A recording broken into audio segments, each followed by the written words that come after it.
तो दोस्तों आज तारीख हो गई है 11 जुलाई की, साथ ही में दिन है सोमवार का। तो आज दिन भर के मुख्य समाचार और देश दुनिया की ताज़ा खबरें हम आपके लिए लेकर आ चुके हैं। तो आइए बिना देर किए चलते हैं सीधे पहली बड़ी खबर की तरफ। कांवड़ यात्रा मार्ग पर खुले में मास्क की बिक्री पे रोक लगाने के लिए सरकार ने उठाया बड़ा कदम। जी हां, उत्तर प्रदेश में कोरोना की वजह से 2 साल तक बंद रही कांवड़ की यात्रा अब फिर से शुरू होने जा रही है। आप नहीं जानते हैं तो आपको बता दें कि जल्दी सावन के महीने की शुरुआत होने वाली है। तो इसी के मद्देनजर राज्य सरकार सुरक्षा के पर्याप्त इंतजाम करने के साथ ही कांवड़ यात्रा के लिए जो भी रास्ते तय किए गए हैं उन पर खुले में मास्क की बिक्री पे रोक लगाने के लिए बड़े कदम उठा रही है। बिल्कुल आसान सी भाषा में कहें तो कांवड़ यात्रा को लेकर ये फैसला लिया गया है कि कांवड़ यात्रा के लिए जो भी रास्ते तय किए जाएंगे उन रास्तों पर तब तक मीट की बिक्री नहीं होगी जब तक कि कांवड़ यात्रा पूरी न हो जाए। आइए चलें अगली खबर की तरफ। दुनिया की जनसंख्या होने वाली है 8 अरब की। 1 से 2 अरब पहुंचने में लगे थे 123 साल,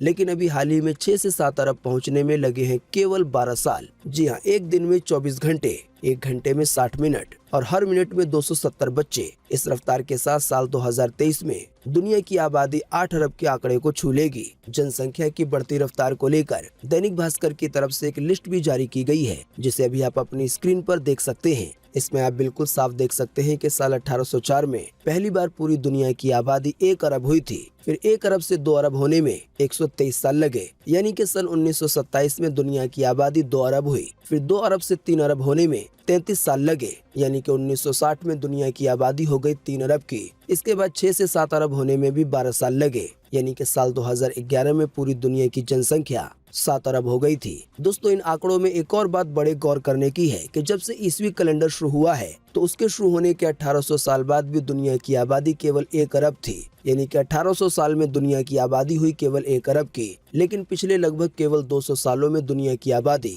7 अरब बढ़ गई है। आइए चलें अगली खबर की तरफ। 7 राज्यों में अगले 24 घंटे के लिए भारी बारिश का अलर्ट हुआ जारी। यूपी, दिल्ली समेत कई राज्यों में होगी भारी बारिश। जी हां, मौसम विभाग के मुताबिक अगले 24 घंटे में देश के ज्यादातर राज्यों में हल्की से भारी बारिश होने की संभावना है। ताज़ा जानकारी के मुताबिक दिल्ली में, उत्तराखंड में, यूपी में, हरियाणा में, राजस्थान में, साथ ही मध्य प्रदेश में, हिमाचल प्रदेश के भी कई इलाकों में भारी बारिश की आशंका है। वहीं एक और जानकारी के मुताबिक 12 और 13 जुलाई को कर्नाटका और तेलंगाना में भारी से भी बहुत ज्यादा भारी बारिश यानी कि मूसलाधार बारिश होने की चेतावनी जारी की गई है। इसी दौरान जम्मू कश्मीर के भी कुछ इलाकों में भारी बारिश हो सकती है। आइए चलें अगली खबर की तरफ। अब अमूल और मदर डेयरी करेंगे ये काम, बढ़ने वाली है जनता की मुश्किल। जी हां, आने वाले दिनों में डेयरी प्रोडक्ट की कीमतों में इजाफा देखने को मिल सकता है। सरकार ने डेयरी प्रोडक्ट समेत कई ऐसी वस्तुओं पे जीएसटी लगाने का फैसला किया है। अभी तक इन चीजों पे जीएसटी नहीं लगता था। अभी हाल ही में वित्त मंत्री निर्मला सीतारमण की अध्यक्षता में हुई जीएसटी काउंसिल की बैठक में ये फैसला लिया गया था। तो इसी वजह से कई सामान की कीमतों में 18 जुलाई के बाद से बढ़ोतरी दर्ज की जा सकती है। जानकारी के मुताबिक 18 जुलाई से ट्रेटा पैक वाले दही, लस्सी और बटर मिल्क पर 5% की दर से जीएसटी लगेगा। इसी की वजह से इनकी कीमतें अभी के मुकाबले में ज्यादा हो सकती हैं। इसी तरह से कई और चीजें हैं जो कि पहले जीएसटी के दायरे से बाहर थी, लेकिन अब उन चीजों को जीएसटी के दायरे में लाया गया है। इसी की वजह से अब उन पे जीएसटी टैक्स लगेगा और इसी की वजह से उनकी कीमतें बढ़ सकती हैं।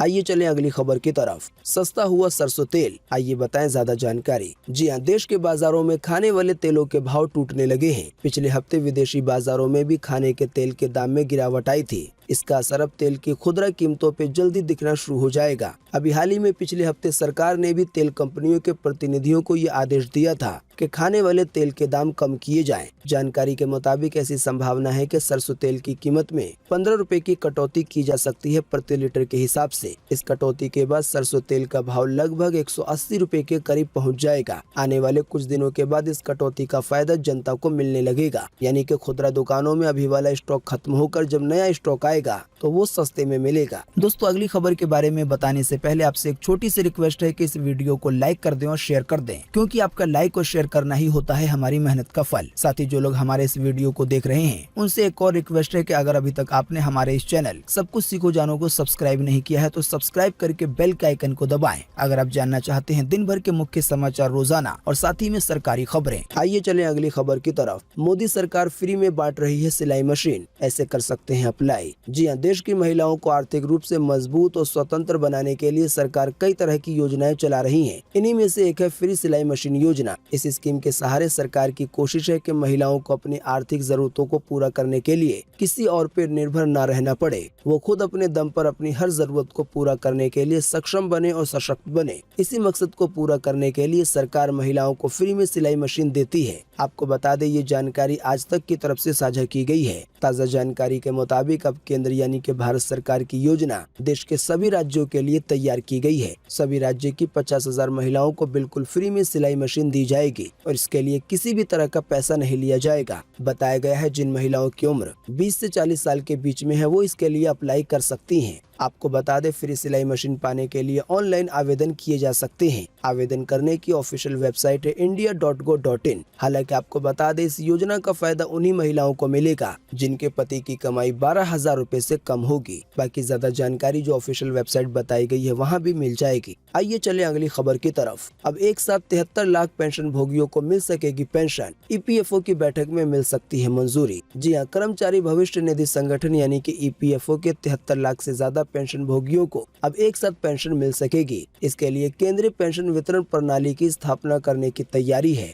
EPFO की 29 और 30 जुलाई को होने वाली बैठक में इस प्रणाली को यानी कि एक नए सिस्टम को मंजूरी दी जा सकती है। तो इस नए सिस्टम को मंजूरी देने के बाद सभी 73 लाख पेंशन भोगियों को आने वाले दिनों में एक साथ ही पेंशन मिल सकेगी। यानी कि जो PF डिपार्टमेंट है वो एक साथ 73 लाख पेंशन भोगियों को पेंशन भेज सकेगा। आइए चलें अगली खबर की तरफ। आज से दिल्ली में सिंगल यूज प्लास्टिक के नियम का उल्लंघन करने पे लगेगा 1 लाख रुपए का जुर्माना, साथ ही हो सकती है 5 साल की जेल। जी हाँ, देश की राजधानी यानी कि दिल्ली में आज सोमवार से प्रतिबंधित सिंगल यूज प्लास्टिक के नियम के उल्लंघन को लेकर कार्रवाई शुरू होगी। इसके तहत उल्लंघन करने वाली इकाई को बंद किया जाएगा। वहीं 1 लाख रुपए का जुर्माना या 5 साल की सजा भी हो सकती है। ताज़ा जानकारी के मुताबिक दिल्ली सरकार की 48 टीमें अलग अलग इलाकों में इसकी जांच करेंगी और जांच में कोई फैक्ट्री, कंपनी या कोई ऐसी इकाई पाई जाती है जो कि अभी भी सिंगल यूज प्लास्टिक का इस्तेमाल कर रही है तो उस पर 1 लाख रुपए का जुर्माना लगाया जाएगा या 5 साल की जेल भी हो सकती है।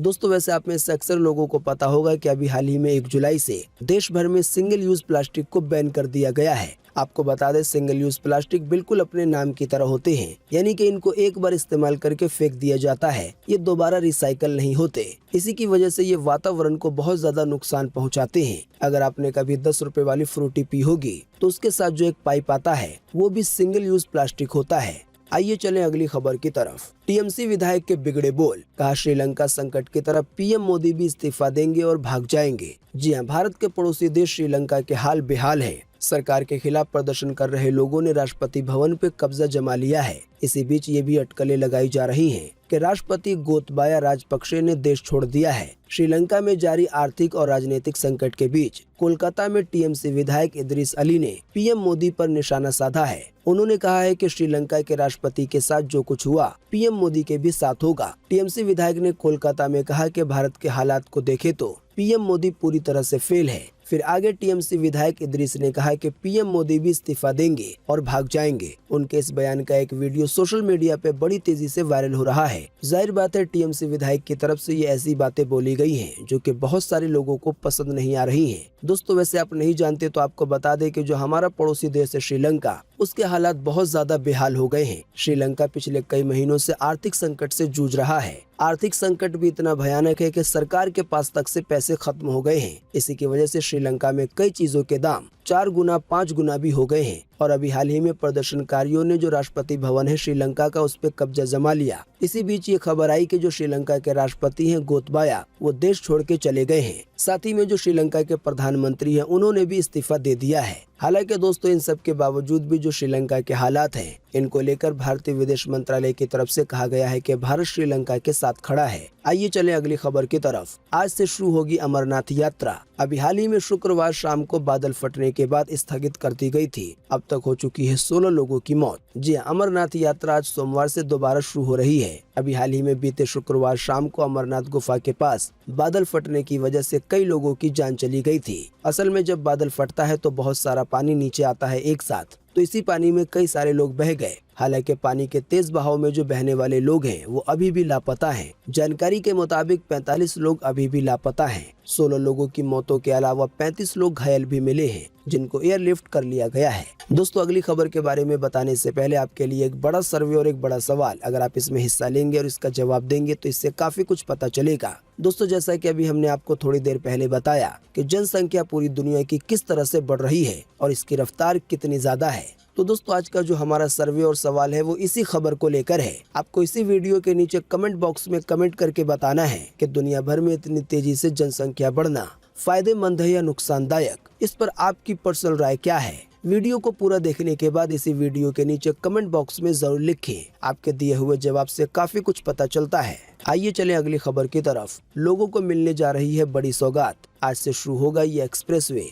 केंद्रीय मंत्री नितिन गडकरी करेंगे उद्घाटन। जी हां, आखिरकार 4 साल के लंबे इंतजार के बाद दिल्ली मुंबई एक्सप्रेसवे के एक अहम हिस्से यानी कि पीस गुरुग्राम दिल्ली एक्सप्रेसवे सोहना शुरू होने जा रहा है। केंद्रीय सड़क परिवहन और राजमार्ग मंत्री नितिन गडकरी आज इसका शुभारंभ करेंगे। इस परियोजना पे 2000 करोड़ रुपए की लागत आई है और इससे गुरुग्राम और सोहना के बीच की दूरी कम करने में मदद मिली है, जिससे यातायात आसान होगा, यानी कि गुरुग्राम से सोहना जाने में आसानी होगी। आइए चले अगली खबर की तरफ। तीसरे T20 में इंग्लैंड से हारा भारत।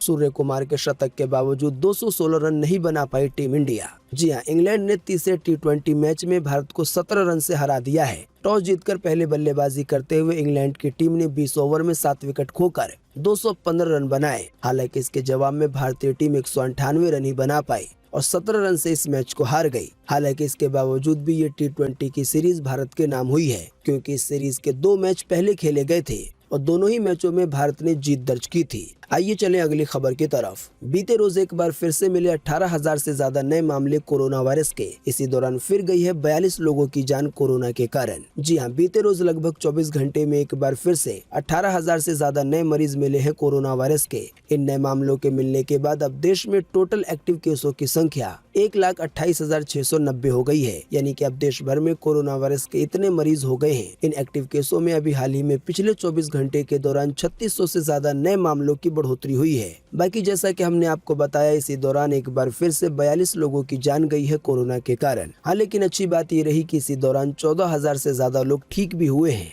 आइए चले अगली खबर की तरफ। अजमेर शरीफ से नफरत का पैगाम। हाजी सैयद सलमान चिश्ती ने की निंदा, बोले कड़ी कार्रवाई हो। जी हाँ, उदयपुर में कन्हैया लाल हत्याकांड के बाद अब दरगाह अजमेर शरीफ अचानक चर्चा में आ गया है। यहाँ भड़काऊ नारेबाजी का मामला सामने आया है। ताज़ा जानकारी के मुताबिक यहाँ दरगाह के खादिम सलमान चिश्ती ने बीजेपी की पूर्व प्रवक्ता नुपुर शर्मा का सर कलम यानी के काटने का नारा दिया है। इसके बाद से ही अजमेर शरीफ एक बार फिर से सुर्खियों में आ गया है। हालांकि जो अजमेर के गद्दी नशीन है, उन्होंने कहा है कि इस तरह के नारे का अजमेर से कोई लेना देना नहीं है। ताज़ा जानकारी के मुताबिक इस भड़काऊ नारे को लेकर गद्दी नशीन दरगाह अजमेर शरीफ और चिश्ती फाउंडेशन के अध्यक्ष हाजी सैयद सलमान चिश्ती ने अपनी प्रतिक्रिया दी है। उन्होंने कहा है कि हम ऐसे नारों की निंदा करते हैं और इसका बहिष्कार करते हैं। साथ ही उन्होंने कहा है कि यहाँ तक कि अगर कोई मौलवी भी इस तरह के नारे लगाता है तो हम उसका समर्थन नहीं करते, हम उसकी निंदा करते हैं। साथ ही उन्होंने कहा कि इस तरह के नारे गैर इस्लामिक हैं, साथ ही अमानवीय हैं। आइए चले अगली खबर की तरफ। रेवाड़ी में बनेगा देश का 22वां एम्स। 210 एकड़ होगा इसका एरिया। 1300 करोड़ रुपए की आएगी लागत। खुद प्रधानमंत्री करेंगे इसका शिलान्यास। जी हां, देश का 22वां एम्स अस्पताल हरियाणा के रेवाड़ी जिले के गांव माजरा में बनने जा रहा है। प्रधानमंत्री नरेंद्र मोदी जल्दी इसका शिलान्यास करेंगे। आपको बता दें, हरियाणा में एम्स बनने के बाद यहाँ के लोगों को, खासकर रेवाड़ी, महेंद्रगढ़, भिवानी, रोहतक, झज्जर, मेवात, पलवल, फरीदाबाद समेत राजस्थान के अलवर व झुंझुनू जिलों को इसका फायदा मिलेगा और इनको बहुत ज्यादा दूर नहीं जाना पड़ेगा। आइए चले अगली खबर की तरफ। रिजल्ट में देरी ने लाखों छात्रों की बढ़ा दी है चिंता। भविष्य को लेकर मंडरा रहा है संकट। CBSE बोर्ड के रिजल्ट का इंतजार कर रहे हैं लाखों छात्र। जी हां, council for the Indian school certificate examination यानी कि CISE की ओर से आयोजित इंडियन स्कूल सर्टिफिकेट ISC और केंद्रीय माध्यमिक शिक्षा बोर्ड यानी कि CBSE की ओर से 12वीं की परीक्षा के परिणामों में देरी से विद्यार्थियों के लिए बड़ी उलझन पैदा हो गई है। बताया गया है कि इनमें से कई ऐसे छात्र हैं जिन्हें अलग जगह पे एडमिशन लेना है अपना सर्टिफिकेट दिखाकर, लेकिन रिजल्ट न आने के कारण ऐसा नहीं हो पा रहा है। इसी की वजह से कहा जा रहा है कि काफी छात्र बहुत ज्यादा परेशान हैं और उनके भविष्य को लेकर संकट मंडरा रहा है, क्योंकि वक्त बीतता जा रहा है। तो दोस्तों, आज 11 जुलाई 2022 के ही मुख्य समाचार और बड़ी खबरें थी। उम्मीद करते हैं इससे आपको काफी कुछ जानकारी मिली होगी। वीडियो देखने के लिए आपका बहुत बहुत धन्यवाद। Thanks for watching.